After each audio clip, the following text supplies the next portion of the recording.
Hello and welcome to another episode of Streaming Without a Paddle. I'm Andrew. And I am Ted. Well, it's the year is over, and in review is what we're going to do today because we didn't watch anything else.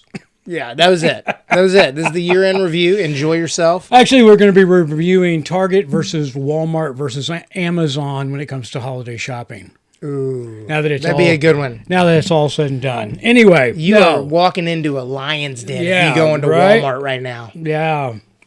All right. So what we're going to do, as we've done in previous years, is, and please bear with me as I adjust my microphone. We're going to do a year in review of the things that we have shared with you all that we have watched. This year, Ted and I tackled 40 different features and 10 series. Mm-hmm. And we did it. There's the rule. Put them on. That's all right. Put them on. Hey, buddy, can you hear me? What? Can you hear me? I can, yeah. You're on my podcast live. Andrew can hear you too, so say hello. Hey, Sean, we've got a rule here. If you don't mute, I'm doing good. If you call in, I have to put it on. I just wanted to ask you if you would go help me look at this thing I have to paint tomorrow for 30 minutes after I help you move a desk. When, today? No, tomorrow. Oh, yeah, for sure. Okay, cool. All right, I'll text you later. Okay, bye. Bye. All right, that's it. That's the rule. He's like never listened to a podcast. He's probably like, what are you talking about? I love it. I think this is probably the best podcast rule we have. If you don't silence your phone, you don't have to turn it off. He, he's on Instagram, but so he doesn't follow anybody, and he's like, I don't know, man. You never post stories, and I go, no, you don't follow me, and I've made him follow my sister, who he's married to, right. Me, Paige, and his daughter. And then he was like, oh, I just watch paint videos and football videos and golf videos. Yeah. And I go, okay. That's my wife. My wife. She doesn't, I mean, she follows things. She knows how it works, but she doesn't share. Oh, he's never going to post anything. Yeah. All right. But I do. I love that rule. That's a good rule. That's the best rule. If you don't silence your phone, you don't have to turn it off. But you got to run. You got to silence it. And bear with me again while I adjust this mic. I apologize. I don't know what happened there. Rocky! Hey, while you're doing that... You got my measurements. I think I talked about this a little last week. Yeah. But before we get into it, because we did not watch it, so we're not going to talk about it really. Okay. I was very hard against not wanting to watch Stranger Things because it'd been so long. We did talk about this for a minute. You did, yeah. Right. I watched all the ones that are out. Uh-huh. I'm just wrong. I'm wrong, and I can admit it. It's real good. Okay. All right. Worth the 2.5-year wait. Okay. I don't know about how the last half of the season's going to go, but that first half of the season's a banger. Were there 4 episodes? I think it's 5. 5? And then there's another 4 at Christmas, and then there's another 2 or 3 after New Year's. Oh, okay. So they're breaking it down into different... Yeah. Okay. It's real good. I figured who did that. Wednesday did that. Yeah. That's kind of like I like it like Wednesday. that. Yeah. Then I don't like to run through 8 episodes at once. I'm a binger. I like to binge 3. I've got an addictive personality, man. I can sit down and just knock them, reel them out. Anyway, all right, let's get back to this. This again, we watched 40 movies this year, and we got 10 series in officially, because we've watched other things, that we've briefly discussed, but it was not an official review of that particular show. Right. So, all right. So what we're going to do here is we're going to break this down into 2 categories. First, we're just going to quickly go through this series, our top 5 series that we liked this year that came out. We're not going to list them all out because we would be sitting here for 20 minutes because there's a crap load of series that came out. Do you want to start from 5? Each of us say it, and I think we're okay. Yeah. We're gonna That's how we do that. Number 5. Number 5. What's your number 5? Wayward. Okay, my number 5 is No Good Deeds. Now, brief description for our listeners know. Wayward was about... It was about the school for children that were getting in trouble a lot, and they went there, and it seemed like Toni Collette was a cult leader, and all the people that lived in the town had gone to school there, and it's like very mysterious, and I thought it was really cool. It didn't end as well as I wanted it to, and it just, for me... It just edged out, what's the one with Ray Romano? No Good Deeds. That one. Okay. Those were neck and neck for me, and I really liked that show. Uh-huh. And if I had a 6, that would be it. Okay. All right. Well, Wayward was on Netflix as well, and I think it was 8 episodes. I could be wrong. Now, my number 5 is No Good Deeds, which is the Ray Romano, Lisa Kudrow series that was on Netflix as well. Ray Romano and Lisa Kudrow are husband and wife, and they're having marriage difficulties, and they're wanting to sell their home, their L.A. home, and there unfortunately was a murder in it, and they're trying to keep it all hush-hush in that. So that, in a nutshell, that's what it is. And so it's this process of them trying to sell their house and keeping the death in the house secret. Great twist. So it was. It was a great twist. I thought it was quite good. It was good. It was good. Now, I'll go on the next one. We'll alternate here. Okay. My number 4 is Mobland. Okay. All right. That was a Paramount Plus series starring Tom Hardy, Pierce Bronson, and Helen Mirren. Oh, and Constantine Patty. Got to put him in there. Patty Constantine. Okay, I got it backwards. Yeah, but okay. So good. So, yeah, Constantine. No, Patty Constantine. That's right. Okay. Anyway, yeah, it's about two British mob families muscling their way for power, and they kind of found a common ground. That was until one family killed the son of the other family, and then Tom Hardy's character, who plays the right-hand man to Pierce Bronson, who is the leader of one family, mob family there, and he's just trying to keep peace. He's trying to find common ground with everybody in this horrible thing that's happened, and it's mob stuff, so you know what's going to happen there. And there's a little power struggle there with the children when who's going to take over the family, and is there actually sanity left in the parents? Yes. Now, if we have one that are on the same list, should I tell you what rank I have that at, or just keep listing them off? Just keep listing it off. What's your number 4, Tim? My number 4 is, and it's only number 4 because I didn't watch enough. Okay. Because I wanted to, but now I have 2 weeks off. I'm going to watch the rest of it. My number 4 is Black Rabbit.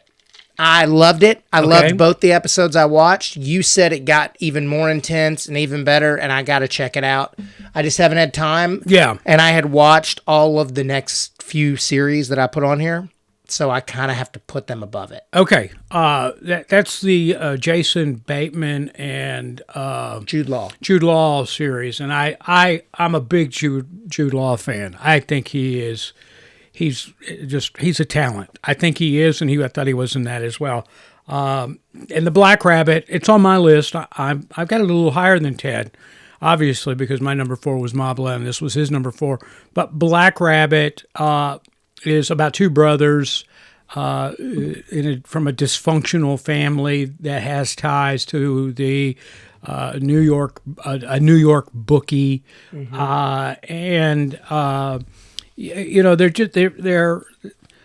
they're both in trouble in one way or another. But Jason Bateman's character is heavy into debt with the bookie, and Jude Law's character, I'm not saying, well, he's manipulating books of his restaurant, which is very famous, very popular in New York, so he can open up another one and restaurant, and it's a struggle. So they're trying to figure out 2 problems at once with one solution. So anyway, there you go. All right, what's your number 3? Last of Us. Okay, that's my number 3 as well. You would explain everybody the Pedros and that. And, yeah, Pedro Pascal, right. Bella Ramsey, and it's a post-apocalyptic. There's a virus. If you watch the first season, that it's a fungus-based virus, and it turns you into like basically a zombie kind of fungal creature that attacks, and they are trying to make their way through the wasteland. Season 2, it's been, I believe, 4 years. Yeah, I don't remember. It's been 5 years. It's been 5 years. I'm thinking about the game. Okay. It's very faithful to the game. It's been 5 years. She's, very over him, and she's 19 and, coming into her own. And then somebody comes in and murders Pedro Pascal immediately for second episode. Right. Second episode, which is what happens in the game. And then she goes to find her. That's season 2. Right. I think it was really great, really well written, the production value is off the charts. Right. But I would say that for me, the only hole in that series is Bella Ramsey was a better 14-year-old actor than she is a 19-year-old actor. Yeah, I think season 1 was better. Mm-hmm. And that's my number 3 as well. Okay, yeah. If we were doing this in 2024 when season 1 came out, it would probably in my book rank a little higher, and because I thought season 1 was better than season 2, but this is season 2 of The Last of Us, but we're in agreement on that. All right, now if they keep with the game in season 3, it will be better than season 2. Okay, all right, my number 2, and I don't have to go. Oh, by the way, The Last of Us is on HBO Max, again, stars Bella Ramsey and Pedro Pascal. All right, my number 2, which we discussed, was Black Rabbit. Netflix, Jude Law, Jason Bateman. We don't go into that. All right, your number 1. My number 2 is Mobland, which we also discussed. Oh, okay. All right. Now, my number 1 is Landman. My number 1 is Landman. Okay. I think that's probably one of the best shows out there that we've reviewed. And that's got Billy Bob Thornton in it as the lead in it, and it's just it's a modern day version of Dallas is what it is. Yeah, but little better. grittier, a less family drama and more business drama. I'll put it that way. But this is. We didn't officially review it, but I'll tell you what, the best series that I have watched this year, and it's not done yet. I think we're only halfway through. Is Vince Gillian's Plurbius on Apple. I gotta watch it. Oh my! It's ridiculously amazing. So that would be my number 1. We didn't officially review it. And the season's not over. It's going to spill into 2026. I don't know. Maybe sometime in 2026 we'll discuss Plurbius, but it's out. And I hate the fact that they just drop a episode every week. They should at least do 2 on something that good. And then that's on Apple, like I said. All right, Ted. Let's break in now. We're gonna jump into the, as I call it, the meat of the potatoes here, right here, and we're going to get to features. We reviewed 40 of them this year, and in compiling this list, Ted, I found that we started the season off really strong. And then next thing we know, we started off in a Ferrari, and by the time we got across the line, we were in a Model T. I find that I have really found 4. And then the 5th is really a struggle, and my 5th is more like the 5th movie for me is more like, it's not a good movie, but I liked it. But it's not good. Okay, well, go ahead. What's your number 5? I like that Fear Street movie. It was stupid, and it was fun, and it was just a slasher. Right. There's so many bad movies we watched. All right, Fear Street didn't even make it in my top 10. Matter of fact, it didn't make it in my top 30. It's not your jam. I'm going to throw that. And that's exactly right. My number 5 is Deep Cover. That was a Prime Video starring Bryce Dallas Howard. That was good. Yeah, Orlando Bloom and Nick Mohammed. Yeah. Bryce Dallas Howard plays and we'll back up and let you go about Fear Street. Oh, Fear Street. Break it down, yeah. Yeah, I mean, it's a slasher at a prom. And I enjoy horror movies a lot, as everybody knows. So I was so... He summed it up in 2 words there. I did. Slasher prom. Is Deep Cover a better movie with better actors? Yes, I concur. But did I enjoy Fear Street more than Deep Cover? Yeah. Liked them both, though. Okay, Deep Cover we reviewed it early on in the season, and Bryce Dallas Howard's character plays an improv comedy teacher, and Orlando Bloom and Nick Mohammed are students of hers. She is approached by a crooked cop to go undercover to bust a drug dealer so he can get the money and the drugs and all that, which again Patty Constantine, played by Patty Constantine in that. It's a comedy. I really liked it. I mean, it reminded me of not just because Bryce Dallas Howard was in it, but if you saw the movie and you didn't saw the movie Argyle and you didn't see this one, it's kind of in that same vein of speed and comedy, and so I just wanted to compare that. All right. My number 4, I'll go into this. My number 4, it can be found on Netflix. It's called The Life List. And I'm not going to call it a romantic comedy. It's a comedy romance. So I'm going to switch it up because, let's see. I'm trying to remember. I think it's Sophie. I don't want to mess up.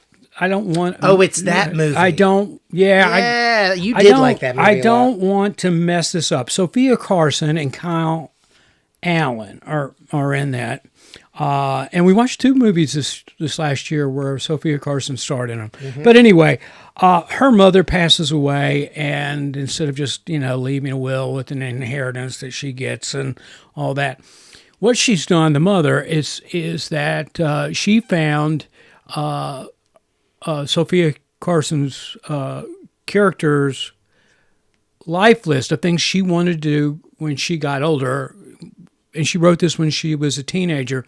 So her mother gave her a year to complete her list, her life list, in 1 year. And if she did so, she got the inheritance. And so you followed through it. And, of course, one of those things was fall in love.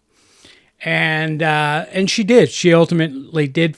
With her teacher. Fall in. Wasn't it her teacher? Because she went to school in England or Ireland. No, the life list was here. That's the other one that she was in. Yeah, you're thinking my Oxford year, but she was in both. So yeah, I believe so. Yes, I think that's the other one, and I can. Yes, Sophia Carson was in that. And by the way, the Oxford year was my number 6. It just missed the top 5.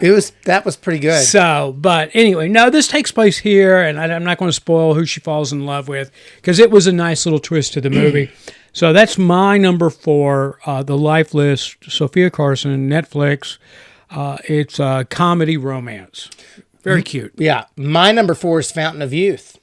Oh, okay. Yeah, it's a National Treasure style movie with John Krasinski and Natalie Portman. It's great. It's fun. It's really cool. I mean, we both enjoyed that movie. It was very good. Matter of fact, it looks like the Fountain of Youth is number 8 on my list of the year. And just for reference, you can find that on it looks like Apple did the Fountain of Youth, and Natalie Portman and John Krasinski, they play brother-sisters. Their father was an archaeologist, and they both kind of stayed in the same family business, so to speak. She became a curator of a gallery, a museum, and he is in search of the Fountain of Youth. It's kind of an archaeological thing. And so they end up, under circumstances, not getting into it because we try not to spoil things, having to work together to find the Fountain of Youth. Yeah, it's a brother-sister version of the Nick Cage-Jon Voight relationship, father-son in National Treasure. Right. Indiana Jones and his dad. Just brother-sister. It's a really fun movie.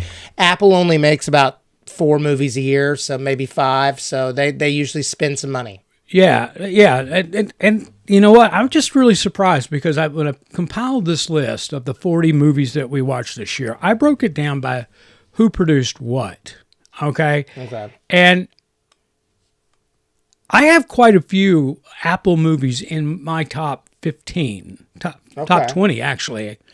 I've got more Apple movies in my top 20 than I have in my bottom 20. Just breaking it out that way. All right, where were we? What did you just do? I did my number 4. Your number 4. I did my number 4. Number 3? You go with, start off with your number 3. Touch. That's mine too. Almost the best movie we saw this year. I mean, it was so good. Man, my top 3 were back and forth. I was just like, I was like, what's that 3-card monte that they play on the streets of New York? I mean, that's the ball in the cup. Where is it? That's exactly how I felt working out my top 3 of the year, and Touch ended up in number 3, but I thought it was just absolutely... Matter of fact, you know what? I might as well call my top 3 1A, 1B, 1C. Now, I went back and forth with my 2 and 3. Okay. My 2 and 3, my number 1 is clear cut. For me, I know that you won't even be on your top 20. But, like, it's clear cut for me. But, like, my 2 and 3, I did the same thing because I made this list about 3 hours ago. I was like wrapping Christmas presents, and I was listening to our podcast. I listened to about 7 episodes fully of our podcast, and then I was jumping to the end to see our scores because a lot of these movies are forgettable. So I'm like, let me go see the score. Right. Yeah. So yeah, my 2 and 3 went back and forth a lot. Also, I should say something. Yeah.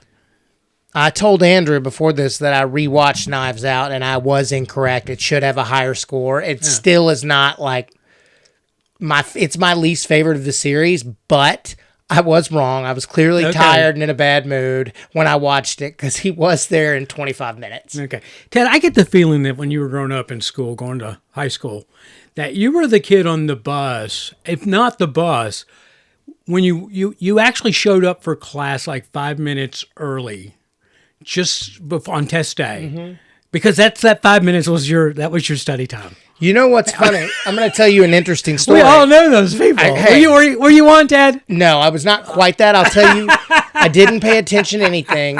I have an exceptionally high reading comprehension level. Like when we took the ACT, I scored perfect in, reading. Okay. And I would read whatever we were going to do the next day, the night before, and go in and get a B.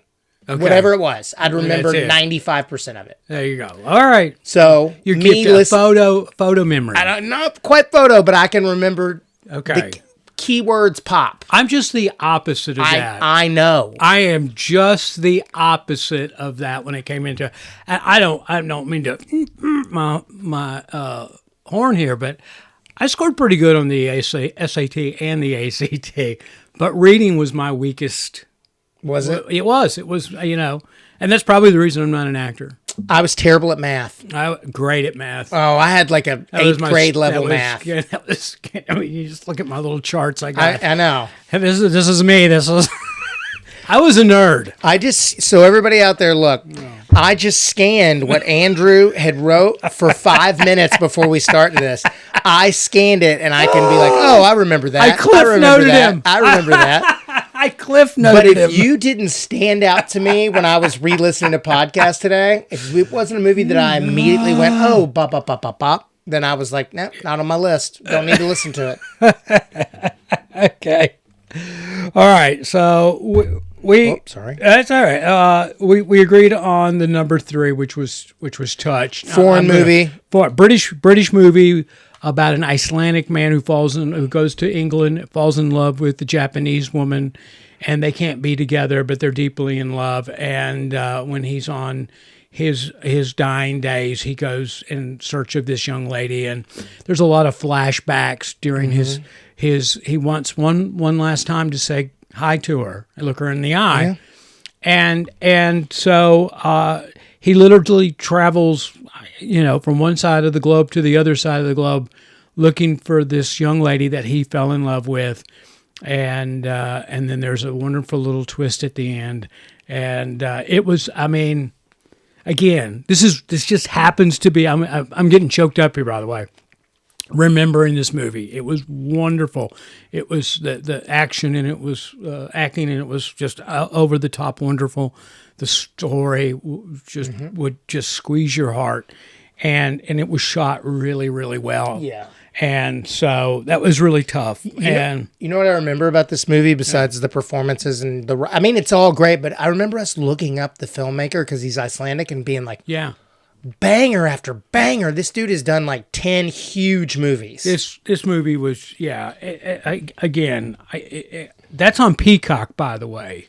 Yeah. Which that doesn't normally happen. No. I mean, Peacock doesn't do movies. It's the only one on my list of 40 this year that came out of Peacock. All right. I'm going to go on. My number 2. And again, this is 1B in my book. Mm-hmm. The Gorge. My number 2 is The Gorge, too. Okay.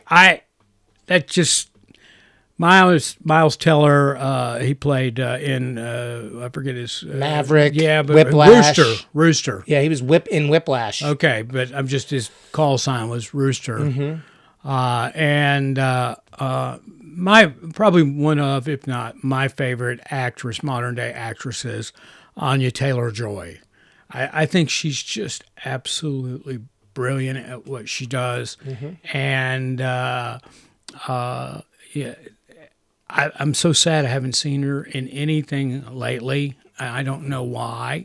I'm sure you will. Because I do. I just absolutely love her. All right, now, that's on Apple TV. You want me to tell what it's about? Sure, please. It's 2 soldiers that are in charge of keeping things from coming out of a gorge. They don't know what it is, and each of them are on one side of it, and they start talking back and forth with cue cards, and then eventually they decide to come meet up. Through their scope. Yeah, through their scope. And one of them zip lines over, and then the other one zip lines over, and then they kind of hang out, and then the zip line breaks one night. Yeah. And then they have to go down in the gorge. And there's not a lot of dialogue in it. Which this is what really impressed me about this particular movie was that it was so driven by Miles and Anya's performances that it just now Sigourney Weaver's in this as well. Yes. She's the bad boss. And what's so funny is that Russia has been designated to or the Eastern Bloc was designated to protect one side of the gorge, and the United States was designated to protect the other side. And there's strict rules. You're not supposed to communicate with the other side. You're just not. But anyway, the gorge. That's my 1B because, well, it is. Now, my number 1. No, it's your turn. What's your number 1, Ted? No, you just asked me my number 2. You can say your number 1. Okay. All right. Wake Up Dead Man, and Knives Out Mystery. And I think it's probably number 1A because we just watched it, and I'm still railing from it. If I went back and watched any one of my 1B or 1C, I'm, again, 3-card Monty this. It might be a different thing. But I love movies like Wake Up Dead Man, the Knives Out series. I like shows, movies that make you think. Yeah. So, anyway, Daniel Craig is Benoit Blanc. That Louisiana. Don't do it. It's a made-up accent. It's great. No, it's... I've never met no one that sounds like Benoit Blanc, and I'm from here. Yeah, well, I spent some time down in Louisiana, and there's some boys down there that do talk like that. You ever watch Justin Wilson cooking up on PBS? But that's a little different. He talks like that. You're not doing Cajun. He's not doing Cajun. He's not going down to that water to get them crawdads. What about Emeril Lagasse? He got that thing going down there, too. He does. Anyway, Benoit Blanc, Wake Up Dead Man, Knives Out Mystery. You can find that on Netflix.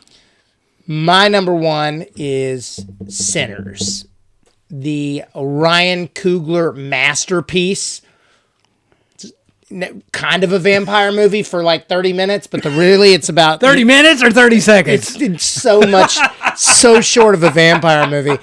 But what it is it's about two brothers that have been gangsters in Chicago who moved back to their small town in Mississippi on the river, and they're going to open up a juke joint, and they get everybody together, and the whole movie is kind of about the day of them getting the juke joint, opening it, and it's got wonderful music, wonderful direction, wonderful art direction, and then some vampires show up. Right. And it's a vampire movie for a minute because the vampires want the talent of this young musician, this blues musician. Yeah. And I thought it was, I think Ryan Coogler is one of the best directors going, best writer-directors. And yeah, I think it is my favorite movie of the year. Okay. Yeah. I'm just looking at my list here, and I'm doing some math.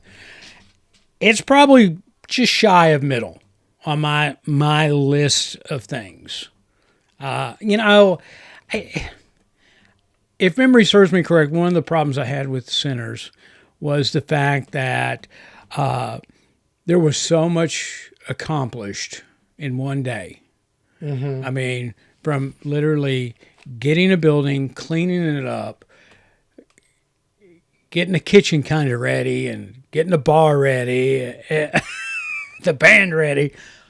I mean, it's like taking the keys to a building and here you go. We're opening it tonight, boys. And I found all of that very hard to believe. So, and again, I think they missed the best part of the movie, and that was the vampire stuff. Oh, I like the whole thing. I mean... You know what we just missed that just came on HBO? What? One Battle After Another. I saw that. Did you like it? No. You didn't? No. It looks weird. No. I didn't. I'm sorry. I thought the performances in it. Here's what I'm finding. I'm finding that I think a lot of directors out there are copying Wes Anderson because it had that same now Del Toro. Del Toro? Del Toro. Benicio del Toro? But yeah, he just came off a Wes Anderson movie. I forget the name of it off the top of my head, and it was great. It's got Michael Cera in it. Okay. It was a wonderful, and there just seemed to be a lot of carryover from his character in that, and Leonardo DiCaprio as well. It just, it had that cadence that a Wes Anderson film has. I had the same problem with, I just watched the George Clooney. Oh, yeah, I haven't seen that yet. Jay Kelly. Jay Kelly movie. And it, too, had those elements of Wes Anderson's style in it. And I just don't think you can do that unless you're Wes Anderson. That's his style. That's him. That's like Quentin Tarantino. He's got a style. Well, these are definitely the movies that everyone is saying are the best movies of the year. So, which ones? Those two specifically are in Weapons. Those two, you would hate Weapons. I haven't seen that. So those two, Weapons, Sinners. I just don't. I mean, I like Jay Kelly. I thought it was a good movie. I did. I think there's too much. Again, I'm just thinking there was too much Wes Anderson style, and a lot less of it in Jay Kelly as opposed to One Battle After Another. And what was so problematic for me with One Battle After Another was, one, it was just stretched out so long for such a short period that the movie deals with, and not everybody was utilizing that same acting cadence in it. I mean, DiCaprio did, and Del Toro. Yeah, Del Toro did, and Sean Penn. And Sean Penn did. Did he bring it? I heard he brought it. Oh, no. I think Sean Penn should win. I mean, for everything I've seen that I can relate to, I think that was probably the best performance I've seen as an actor. If he's not nominated for an Oscar, he might already be. I haven't looked if the Oscars are out. I know the Golden Globes are out, and I think the Emmys are out now too. The Emmy list. I don't know. Anyway, he's just brilliant in it. I mean, Sean Penn is. I'm sorry. I mean, he's not the star of the movie. He's the star of the movie. He is. I mean, kudos to you, Sean. Seriously. That's where I'm going with I might watch it tonight when Paige goes to bed. Yeah, it's long. Yeah, it's 2 hours and 40 minutes. That's why I didn't watch it. Right. It's long. No, it's long. I mean, it plays long. That's the problem, too. It's just, I thought Licorice Pizza played long. Like, I'm like, I didn't see that. That's his other movie that every movie P.T. Anderson makes gets nominated for an Oscar. Every single one, he's like Tarantino. But like, yeah, they're good, but they just draw. They're little. I mean, not all of them, but I mean, I liked Licorice Pizza, but I was like, this is pretty slow. I meant to look up what that did at the, because that was, and that's the reason we didn't review it, is because, and we tried to avoid anything that was out at the theater first. Now there are some that they just drop at the theater for a week, just so they could pick up possibly a nomination, and it goes right to streaming. But what was the box office on that? I'm sure it's quite high. Well, it wasn't. I was really shocked. I think it's playing on HBO now. 95% Rotten Tomatoes, 7.9 IMDb. That's what I'm saying. I just didn't. It's not that I didn't enjoy it. I did enjoy it. But the budget was anywhere from 150 to 175, according to what I'm reading here. And the box office, 200 million. The release date at theater was September 26.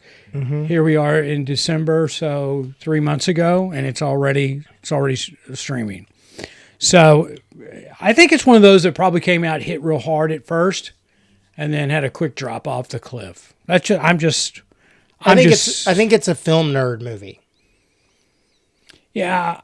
Again, I like watching original stuff, and again, I can't really speak for this then, because I didn't see, what was it, Licorice Pizza. I didn't see that, so I'm not familiar with his particular style. So, but I am familiar with Wes Anderson, and so I equate those moments to him. That's that simple. So anyway, all right. Those are our top 5 series, our top 5 movies of the year. That's our wrap up. That's it. I mean, thanks, guys. We'll be back at the first of the year, which is in another week. So, or well, actually, it's not in another week. We're actually here now. So Yeah. But we appreciate it. We'll see you, as they say, on the flip side. I'm Andrew. I'm Ted.